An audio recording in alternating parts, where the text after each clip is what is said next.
Hello everyone, welcome back to Jurassic World Evolution. Today I'm gonna do a mini guide and tour for Jurassic Park era Jurassic difficulty on Isla Pena. I believe I included the screenshot of how I finished, or my timing at the front. It was one of my fastest playthroughs.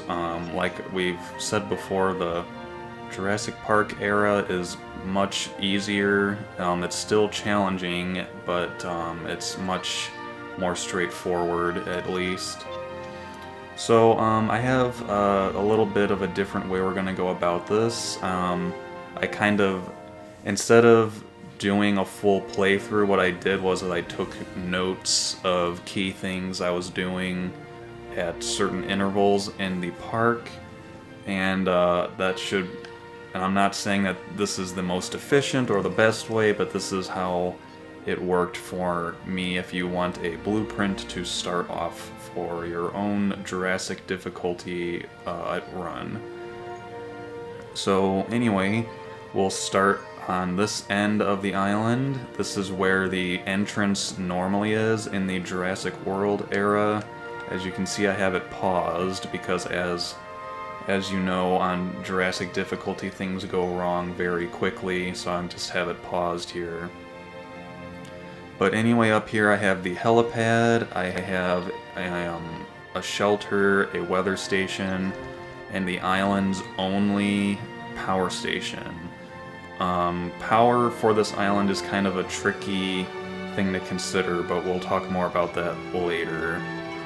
Transportation is not part of your island's rating, so it does not matter that they technically have to walk all the way over here. The game, as you can see, the game doesn't really put any guests here. They all just kind of populate over in this middle chunk of the island.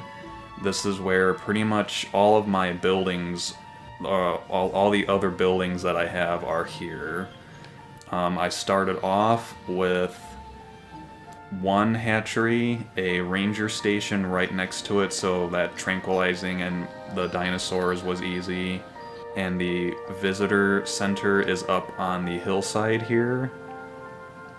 Interestingly, even though this is kind of like your research, fossil, and expedition hub, this needs to be close enough to a food, restroom, and gift shop source, so you can see some of my gift shops and restrooms are pretty close by. One thing that took me by surprise is, even though this is Isla Pena, the smallest map, I still needed 4 hotels to reach 5 stars. So as you can see, my layout here is nothing particularly pretty. Not only did I need 4 hotels, but I needed 3 restaurants. 3, or they're cafes in the Jurassic Park era. But I needed 3 cafes, 2 restrooms, and 2 gift shops. The cafes have the lowest capacity, so I needed 3 of them. So that's something to consider when you are planning out your park. What's really nice is now you can go into Sandbox and kind of pre-plan what you want to do. So anyway, once you get all your starter buildings, the first dinosaur that I incubated was Triceratops, and this was my first enclosure right here. As you can see, it now has several more dinosaurs, but if you get all of your starter buildings down and you have 6 Triceratops, that's the maximum you can have in one enclosure. That got me to 1 star. As the shark and the turtle, I know that's not what they're technically called, but once those genetic modifiers became available, I started applying those to increase the lifespan and the rating a little bit. So anyway, 6 Triceratops got me to 1 star.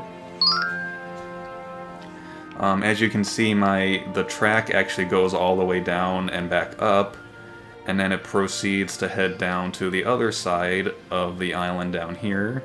And this is where I built my next exhibit.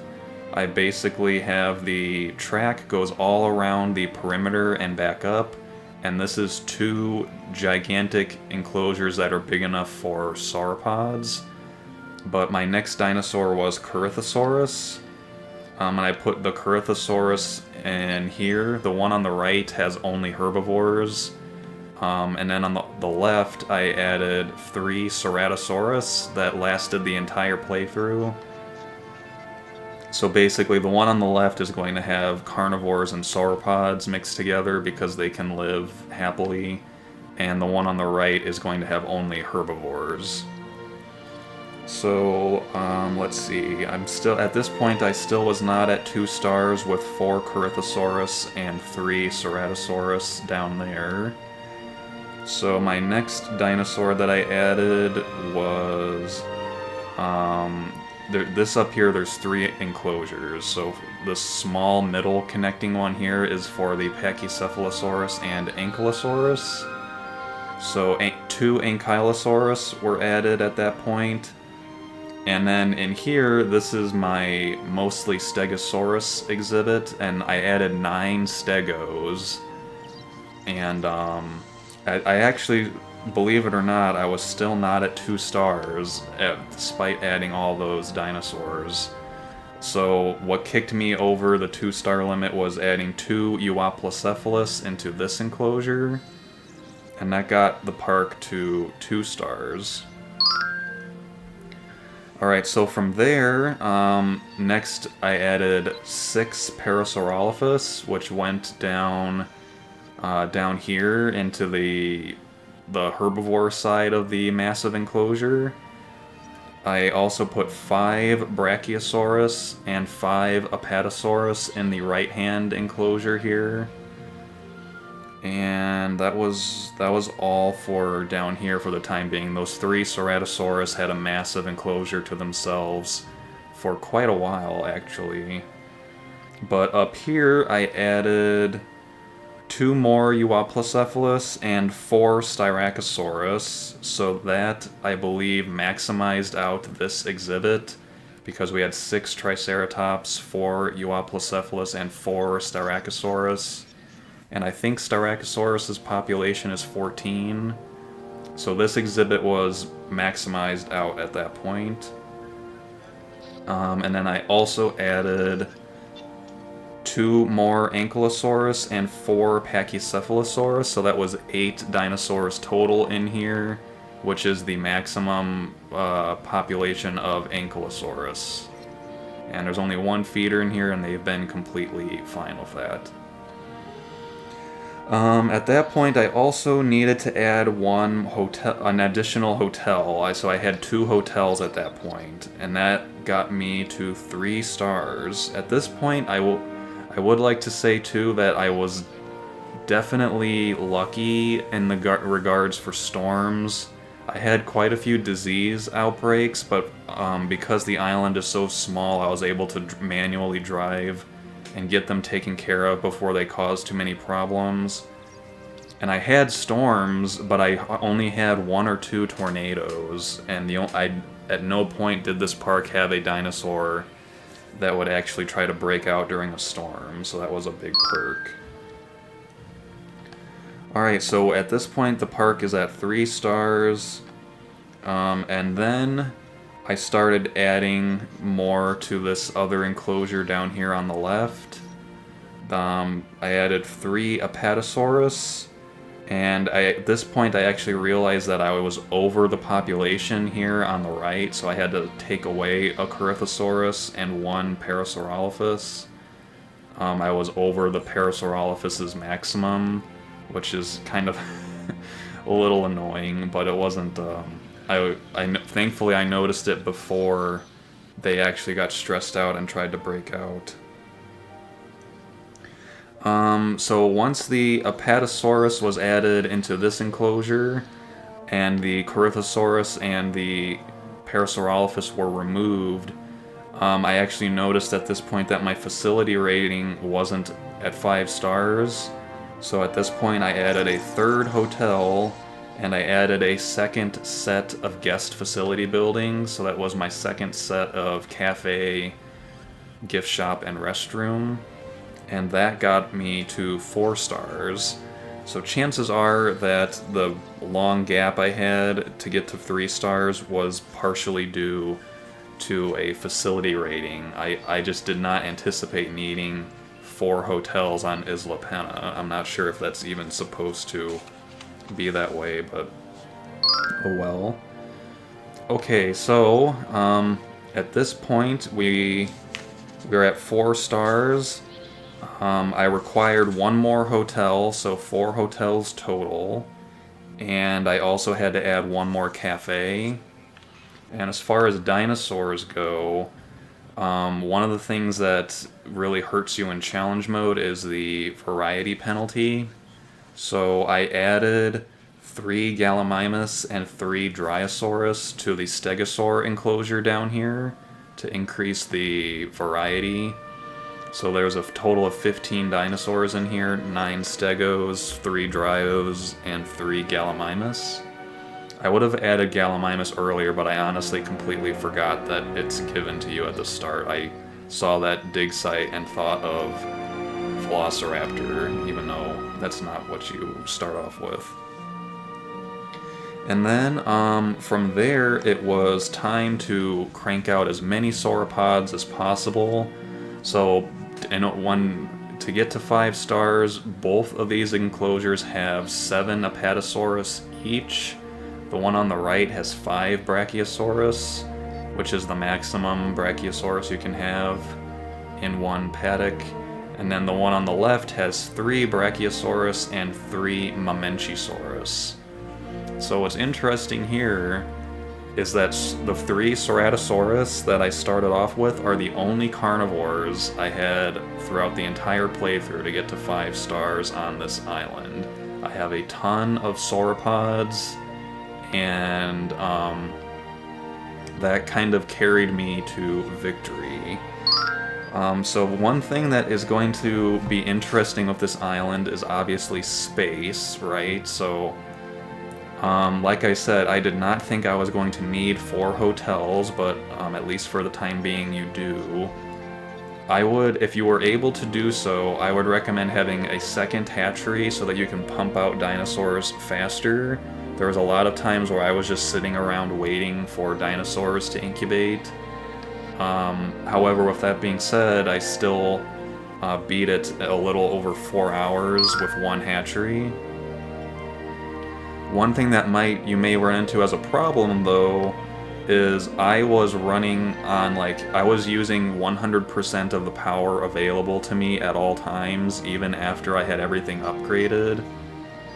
I haven't fiddled around with this enough. I'm sure that if you did, you could fit a second power station up here, but what's interesting is I actually I had to remove a lot of my power upgrades in order to power my final hotel.